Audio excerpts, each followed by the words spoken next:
यदि आप देखने की कोशिश करें तो अभी से कुछ वर्षों पहले तक एक जो छवि बनती थी, ऐसी दो ट्रेनों की बनती थी जो अपोजिट डायरेक्शन में जा रही है। धर्म अपोजिट डायरेक्शन में और विज्ञान बिल्कुल अपोजिट डायरेक्शन में, दोनों एक दूसरे से बिल्कुल मेल नहीं खाते थे। फिर अचानक 1905 में अल्बर्ट आइंस्टाइन नामक एक महान वैज्ञानिक हुए जिन्होंने अपने शोध पत्रों से विज्ञान के ऊपर एक बम्बार्डिंग कर दी, और उनके जो शोध पत्र प्रकाशित हुए उससे ऐसा एक पैराडाइम शिफ्ट हुआ कि जो विज्ञान ऐसा प्रतीत होता था कि धर्म की विपरीत दिशा में चल रहा है, वो उसी पटरी पर चलने लगा जिस पर धर्म आगे से पहले चल रहा था। अब धर्म आगे से पहले से चल रहा था तो हम एक अनुमान लगा सकते हैं कि धर्म आगे ही होगा। तो अब आप ये भी प्रश्न पूछ सकते हैं कि आप इतना बड़ा क्लेम कैसे कर सकते हैं कि विज्ञान धर्म का अनुसरण कर रहा है। तो चलिए हम इस बात को देखने की कोशिश करते हैं, आज समझने की कोशिश करते हैं कि विज्ञान धर्म का अनुसरण कैसे कर रहा है और उसी ट्रैक पर कैसे चल रहा है। आदरणीय कुलपति महोदय ने कल जो बात की थी अपने उद्बोधन में, उन्होंने कहा था कि आधुनिक विज्ञान यदि रिडक्शनिस्ट हो जाएगा तो हम ग्लोबल वेलबींग की बात नहीं कर सकते, परंतु हम अब आधुनिक विज्ञान को दो भागों में बांटते हैं।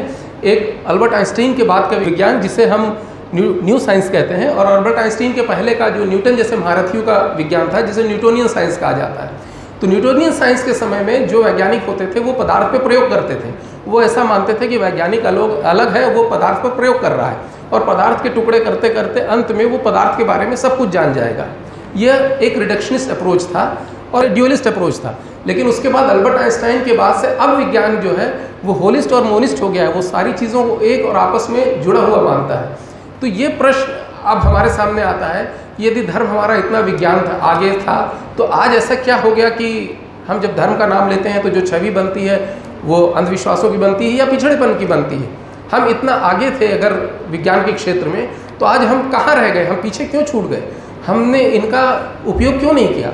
तो जो मैं मुख्य रूप से 3 बातें समझता हूँ जिसके कारण हम धर्म की बातों का मर्म नहीं समझ पाए, उसमें से पहली बात है हमारा संस्कृत भाषा से अलगाव। आप जानते हैं कि हमारे ज़्यादातर धर्म ग्रंथ संस्कृत भाषा में, और हमने संस्कृत भाषा को लगभग छोड़ दिया। अब तो हिंदी से भी हम दूर होने लगे, तो धीरे धीरे हम अपने ग्रंथों से दूर हटते गए, क्योंकि हमारे ग्रंथों में बहुत सारे शब्द ऐसे हैं जो संस्कृत शब्द हैं और वो वही विषय को स्पष्ट कर देते हैं।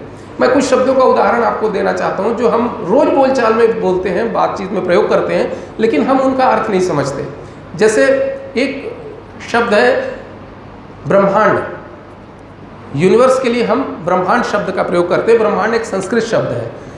हबल टेलीस्कोप आने के बाद हमको पता चला कि हमारा जो यूनिवर्स है वो एक्सपेंडिंग है, और वो एक WMAP नामक यंत्र से रिकॉर्डिंग में हमको पता चला कि रॉबिन पक्षी की चित्तीदार अंडे जैसा दिखाई देता है और एक्सपेंडिंग है, एक्सपेंडिंग यूनिवर्स है, अंडाकार उसका शेप है।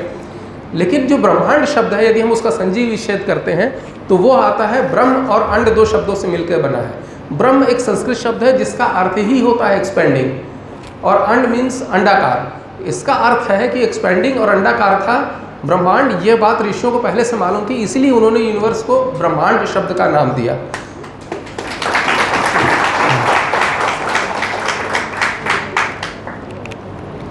दूसरे ऐसे बहुत सारे शब्द हैं। एक शब्द है, अगर हम अपने सोलर सिस्टम को देखते हैं, हमारे सोलर सिस्टम में सबसे बड़ा प्लैनेट कौन सा है, कोई बता सकता है? जुपिटर, जिसको हम संस्कृत में गुरु कहते हैं। गुरु शब्द का जो शाब्दिक अर्थ है वो अर्थ ही होता है बड़ा। तो हमारे सोलर सिस्टम में जो सबसे बड़ा प्लैनेट है उसके लिए गुरु शब्द का नाम यदि ऋषियों ने दिया तो इसका अर्थ है कि उनको मालूम था कि गुरु सबसे बड़ा प्लैनेट है। शनि सबसे धीमा चलने वाला प्लैनेट। शनि शब्द का अर्थ होता है शनय शनय चलने वाला।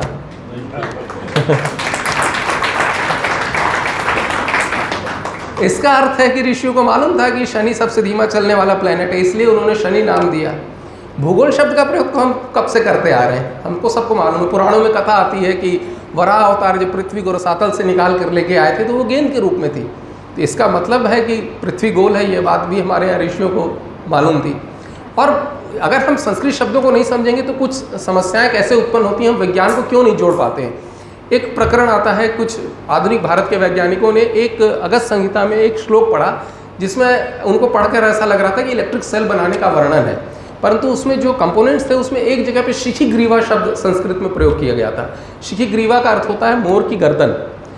तो अब वहाँ पर अब समस्या उत्पन्न हो गई कि हम मोर की गर्दन तो उपयोग कर नहीं सकते, हमारा राष्ट्रीय पक्षी, हम उसको कैसे उपयोग कर सकते हैं। तो बहुत दिनों तक वो प्रयोग ठंडे बस्ते में पड़ा रहा। फिर एक संस्कृत के विद्वान मिले, तो उन्होंने कहा कि शिखीग्रीवा का अर्थ दूसरा भी होता है, चूँकि वह कॉपर सल्फेट जैसा दिखता है तो उसमें कॉपर सल्फेट वहाँ पर उपयोग होगा। तो जब वैज्ञानिकों ने उस जगह पर कॉपर सल्फेट उपयोग करके देखा तो देखा कि वो काम कर रहा है सिस्टम। तो संस्कृत भाषा यदि हम नहीं समझते तो हम अपने ग्रंथों में लिखे हुए वैज्ञानिक कथनों को नहीं समझ सकते, हमको उनको समझना बहुत आवश्यक है।